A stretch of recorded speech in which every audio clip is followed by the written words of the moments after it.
Welcome back to my YouTube channel. My name is Jahan and I've got a website called Small Home where I'm all about sharing upcycling, DIY and thrifting tutorials for your home and life. For this episode, I head over to my friend Charlotte's house. She's got not one, not two, not three, but 4 boys. And as the weather is heating up here in Australia, they're spending a lot of time in their swimming pool.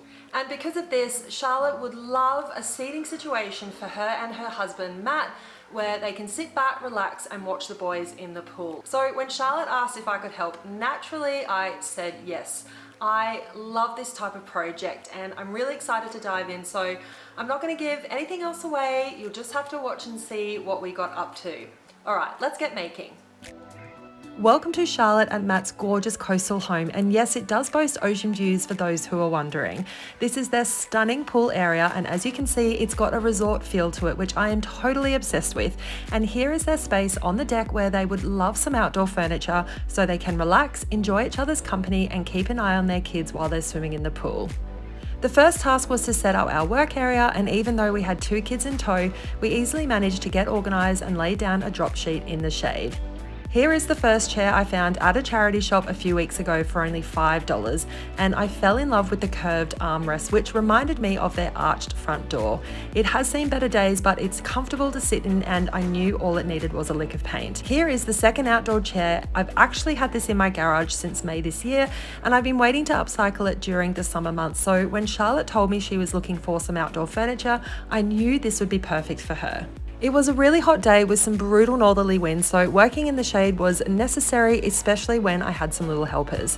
We decided to work on this chair first and applied a coat of white primer all over. It was really cute having Charlotte's son help me. He was very excited about wearing his apron too, and I gave him lots of tips, showed him how to put paint on his brush and how to use a big boy paintbrush. He was very enthusiastic and I loved watching him get creative. He got some paint on him, and when I told him that that was the true mark of a creative person, he was very proud. And yes, I roped Charlotte into doing some painting as well. She absolutely loved it.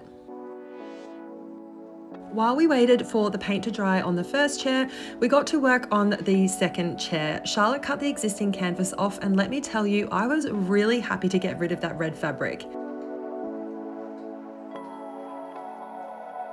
But our little helper loves red and was delighted to play with it before we threw it in the bin.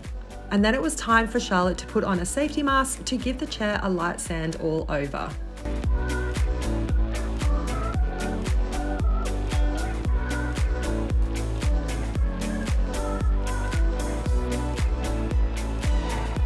We didn't spend a lot of time sanding the paint off before applying a coat of primer all over the timber. And yes, I had my little helper pitch in again and help with painting.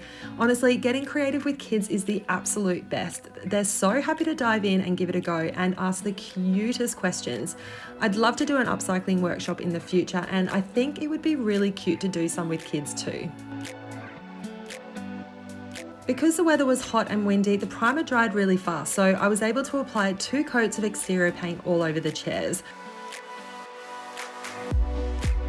I ended up chasing the shade and moving to another side of the house, so while Charlotte was giving the boys some lunch and some downtime for the afternoon, I put on a podcast and got to work. After the paint dried, we stapled a runner rug that I got from Kmart for $20 to the beach chair. I thought about using canvas from Spotlight and painting it, but I wanted to keep this project as simple as possible, and as I love using unexpected materials in unexpected ways, I thought a rug would be an affordable, simple and stylish solution. I have no idea how, but we couldn't find my scissors anywhere to cut the rug, so we had to use these ones, which was a bit of a fail, but it worked out anyway. And then it was time to set up Charlotte and Matt's upcycled outdoor furniture. And there you have it, Charlotte's new outdoor furniture that costs under $30 to upcycle. I am so impressed with how good it looks. I really wanted the chairs to blend in with the coastal style of her house, and when I chose these chairs, I took into consideration the colours and shapes featured throughout their home. The arched armrests of the chair I'm sitting in tie in beautifully with their arched front door, and the straight lines of the beach chair pay homage to the horizontal cladding that is featured around their house. Also, the white and jute rug adds a subtle textural element that reminds me of the beaches here in Noosa. I hope the simplicity of this project has inspired you to upcycle your own outdoor furniture, and as you can see, these chairs look like they've always been here, which makes me feel like I've done a good job here today with Charlotte and her kids by my side.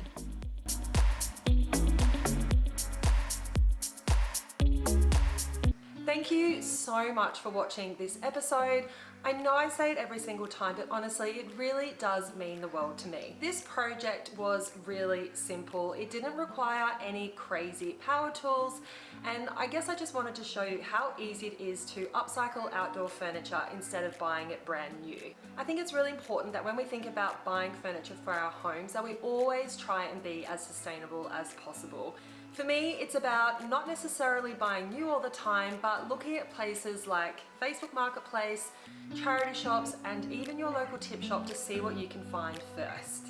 I think you might be quite surprised that there is a lot of good stuff out there that's secondhand, and in our case, I obviously found 2 outdoor chairs that needed a little bit of extra love, but honestly, that only took a couple of hours, and all we needed was some paint and a sander and a rug for that beach chair. So I really hope that this episode has shown you how easy it is to find something that's unwanted and totally transform it into something beautiful.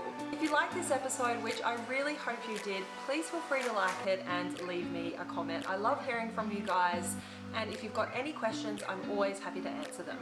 Make sure you subscribe to my YouTube channel so you never miss an episode, and you can also find me in between episodes on Instagram, Pinterest and TikTok at Small Home.